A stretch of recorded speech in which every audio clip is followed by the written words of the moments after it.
Olá para você que é inscrito aqui no canal Pão do Advento. Voltamos para mais um comentário do livro do Apocalipse. Nós vamos comentar a quinta bem-aventurança nesse vídeo. O texto que eu separei aqui para a gente comentar é o texto de Apocalipse 20, verso 6. A quinta bem-aventurança diz assim: Felizes os santos, os que participam da primeira ressurreição. A segunda morte não tem poder sobre eles. Serão sacerdotes de Deus e de Cristo e reinarão com ele durante 1000 anos. Esse texto aqui ele é bem mais complexo que o texto anterior que a gente estudou, a quarta bem-aventurança. Ela vem falando de uma primeira ressurreição. Então a primeira coisa que a gente tem que saber, quantas ressurreições tem na Bíblia? Quantas ressurreições são mencionadas na Bíblia? Para a gente poder compreender bem essa questão, a gente vai ler o texto de João, capítulo 5, verso 28 e 29, e o texto diz assim: Não fiquem maravilhados com isso, porque vem a hora em que todos os que se acham nos túmulos ouvirão a voz dele e sairão, os que tiverem feito o bem para a ressurreição da vida, e os que tiverem praticado o mal para a ressurreição do juízo. Então o texto aqui de João ele é bem claro. Ele não é o único texto que fala sobre isso. Lá no livro de Daniel a gente também vai encontrar uma passagem muito parecida com essa, nos últimos capítulos, né?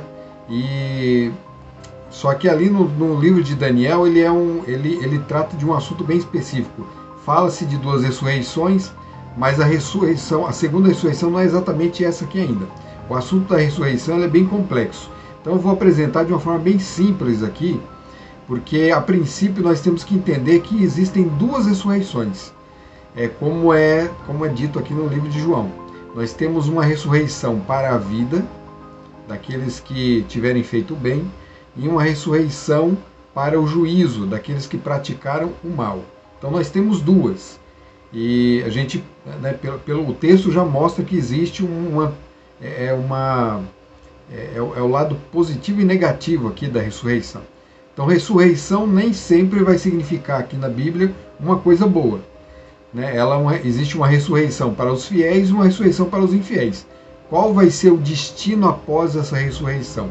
É isso que o livro de Apocalipse, o Apocalipse 20, vem tratando. Então, eu vou apresentar um texto agora sobre a primeira ressurreição para a gente poder entender o que acontece com a segunda ressurreição. E isso vai fazer com que a gente entenda melhor essa expressão, a declaração de uma segunda morte. Porque aqui é dito no texto que são felizes, são bem-aventurados aqueles que participam da primeira ressurreição, porque a segunda morte não tem poder sobre eles. Então nós estamos falando de uma primeira ressurreição, e já entendemos que existem duas, uma ressurreição de justos e uma ressurreição de infiéis. E o texto fala também de uma segunda morte. Então, se existe segunda morte, é porque tem uma primeira. Então, a gente também vai ter que comentar isso aí. O que é a primeira morte e o que é a segunda morte. Para a gente entender isso, vamos primeiro estudar as ressurreições. A primeira ressurreição, a gente tem um texto lá de Paulo, em 1 Tessalonicenses 4, 16 e 17, que diz o seguinte: Porque o Senhor mesmo, dada a sua palavra de ordem, ouvida a voz do arcanjo e ressoada a trombeta de Deus, descerá dos céus, e os mortos em Cristo ressuscitarão primeiro. Depois nós, os vivos, os que ficarmos, seremos arrebatados juntamente com eles, entre nuvens, para o encontro com o Senhor nos ares. E assim estaremos para sempre com o Senhor. Então, esse texto aqui, ele sintetiza bem o momento, a ocasião em que Cristo volta e ressuscita os justos. A gente vê que o texto fala de duas classes de pessoas: os justos mortos e os justos vivos. Então nós temos na volta de Jesus duas classes: justos vivos e justos mortos. O que acontece com os justos mortos? Os justos mortos, ouvida a voz do arcanjo e ressoada a trombeta de Deus, eles ressuscitam. Eles passam a viver novamente. E o que acontece com os vivos justos? Os vivos justos são transformados, são arrebatados. Então aqueles que ficarem vivos até o momento, até o dia da volta de Jesus, serão arrebatados vivos para o céu. e encontrarão o Senhor nos ares. Então, olha só, quem vai para o céu não é um espírito morto, não é um fantasma, não é nada disso. Quem vai para o céu é um ser vivo. Então, ressuscitam-se os mortos justos e os vivos são arrebatados, como estão. Eles não vão ter que... A carne fica e o espírito vai. Não é isso que o texto diz. O texto fala que os vivos são arrebatados. E é lógico, né? Esse texto aqui ele sintetiza a questão. Antes desse arrebatamento, os vivos serão transformados. Porque para poderem contemplar a glória de Deus, eles terão que passar por o processo de glorificação. Ou seja, a carne será transformada, mas continuará sendo carne, não vai ser outra coisa. Porque Deus ele nunca criou um ser para ser espírito, para ser fantasma. Né? Quando a gente lê o livro de Gênesis, Deus ele fez o homem do pó da terra, do solo, ali do barro, e ele sopra na narina desse homem que ele cria, né, o fôlego da vida. E quando ele sopra, ele passa a ser alma vivente. Então não existe isso de alma morta, alma que anda por aí. Quando a Bíblia usa a palavra alma, ela está se referindo ao ser vivo, a uma pessoa. Né? Nunca, em nenhuma parte da Bíblia, a alma deve ser entendida como uma entidade que existe dentro do corpo. Não é isso. Então nós temos o fôlego da vida, que é o espírito, que é colocado no homem, e quando o fôlego da vida é colocado no homem, da parte de Deus, ele se torna alma vivente. Então se tira o fôlego, ele é alma morta. É por isso que muitas vezes, em muitas passagens, é dito que a alma perecerá, que Deus pode destruir a alma. Então a alma ela é destruída, a alma morre. Por quê? Porque a alma que está se referindo é o ser humano, o ser vivo.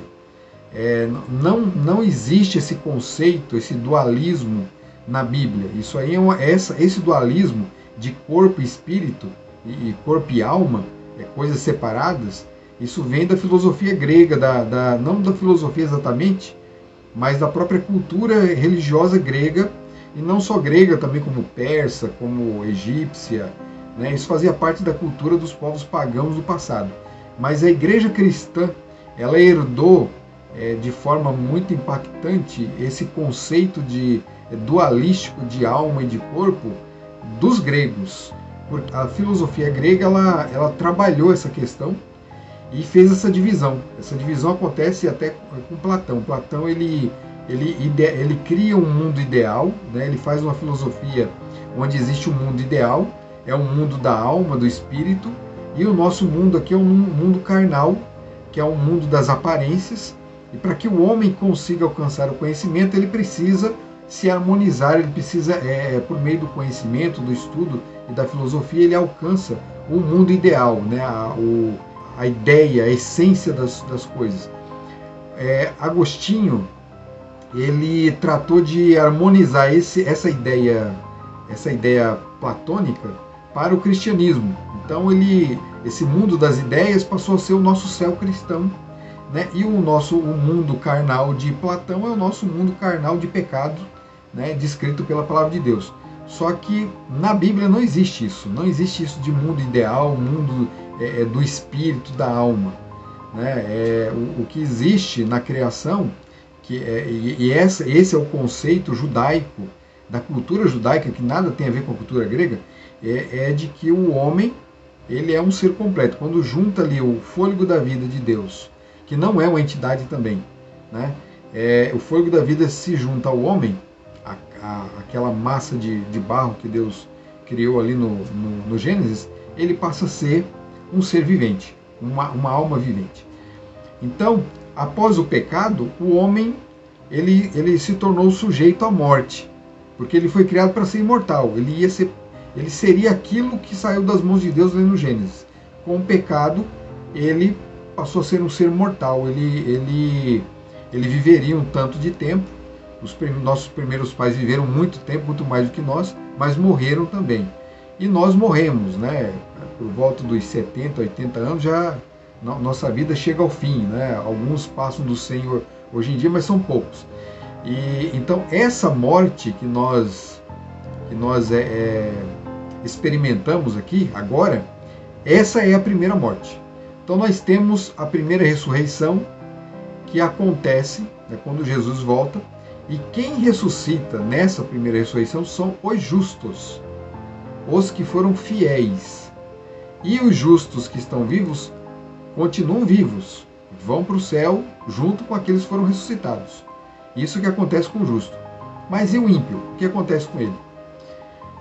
A gente encontra a resposta para essa pergunta em Apocalipse 6, 16 e 17. Né? Eu vou deixar aqui o texto na tela, mas vocês leem depois em casa. A gente vai usar o texto de Apocalipse 25, que é o capítulo que a gente está estudando aqui. O Apocalipse 25 diz o seguinte: os restantes dos mortos não reviveram até que se completasse os 1000 anos. Então, quando Jesus volta, tem um grupo que vai para o céu vivo, mas tem um grupo que permanece morto, que morre. Porque o ímpio, quando olha para a glória de Deus, ele não consegue se manter vivo, ele morre. É impossível o pecador permanecer vivo diante da face de Deus. Por isso que os justos vão ser transformados, para poderem enxergar a face de Deus. Os ímpios não serão transformados. Então, ao verem a face de Deus, eles morrem. E eles continuarão mortos por quanto tempo? Durante 1000 anos. Depois desses 1000 anos, vejam que os ímpios morreram. Essa é a primeira morte. Essa é a primeira morte, a morte que todo mundo passa. Então, os ímpios vivos naquele dia estarão mortos. Os ímpios que morreram antes daquele dia continuam mortos também, porque eles não ressuscitam aqui. No texto de Paulo, é dito que apenas os justos ressuscitam. Quando Jesus retorna depois dos 1000 anos, né, lendo o Apocalipse 20, nós vemos que Jesus retorna. Ele vem para cá novamente depois dos 1000 anos. Depois dos 1000 anos, os mortos ímpios ressuscitam. Então, veja bem, encontramos a nossa segunda ressurreição. A primeira dos justos, a segunda dos ímpios. Qual é a primeira morte? A morte pela qual todos passam. Os ímpios continuam mortos lá quando Jesus vem. Eles ressuscitam depois, na segunda ressurreição. Na segunda ressurreição. E aqueles que ressuscitam na segunda ressurreição não serão felizes. Né? Apocalipse 20, 12 até o 14, o texto que a gente vai ler agora, declara isso. Ó. Vi também os mortos, os grandes e os pequenos, que estavam em pé diante do trono. Então foram abertos os livros. Ainda outro livro, o livro da vida, foi aberto. E os mortos foram julgados segundo as suas obras, conforme o que estava escrito nos livros. O mar entregou os mortos que nele estavam. Isso é uma figura de linguagem aqui. O mar, ele já é um símbolo de povos no livro de Apocalipse. A morte e o inferno entregaram os mortos que neles havia. Morte e inferno aqui, então a gente tem que também entender que o inferno aqui não é esse inferno que também é uma herança da cultura grega, né, da mitologia grega. A palavra inferno aqui no texto de Apocalipse, ela vem de Hades, que significa sepultura. Então, quem que está devolvendo aí os seus mortos? As sepulturas. As sepulturas devolvem, ou seja, há uma ressurreição. É isso que o texto está querendo dizer.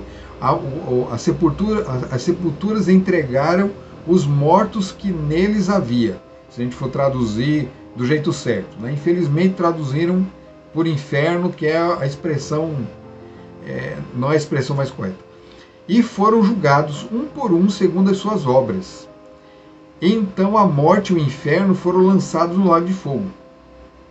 A morte aqui também é uma figura dessas pessoas que ressuscitam.